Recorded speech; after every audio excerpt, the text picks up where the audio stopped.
The EU's former chief Brexit negotiator Michel Barnier has declared his candidacy for the French presidency in next year's key elections, warning that France is doing badly and we need a changeover. He is running to be the candidate for the centre-right Republican Party, and his platform will include plans to roll back mass immigration with a 5-year ban on all non-EU immigration, as well as demands to reform the EU's bungling bureaucracy. It follows a May call from Barnier for Schengen free movement to also be renegotiated with the dysfunctional political bloc.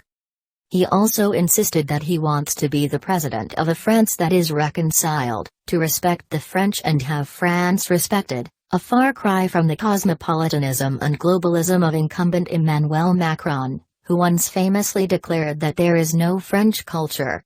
There is no such thing as French culture. There is some culture in France and it is diverse.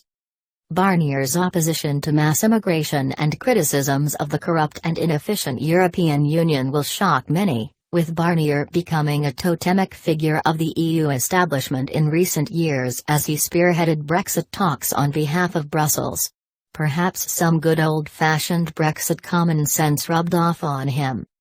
But despite his tough line, which he hopes will propel him to the front of the Republican pack, Barnier faces an uphill struggle to take the coveted office.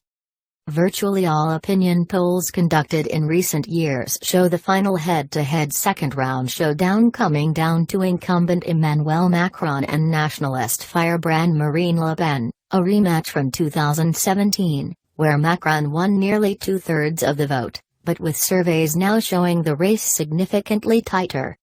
One survey from earlier this year showed Le Pen just 2 points away from securing the French presidency on 48%, way up on her 33% performance 4 years ago.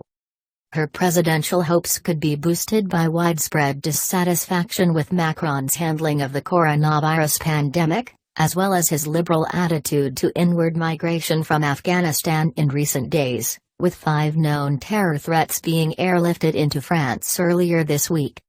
One man has already been convicted for shaking off his obligations as a subject of state surveillance, telling a judge that he'd only left the designated zone he was permitted to move in because somebody had offered to buy him drugs to soothe a headache.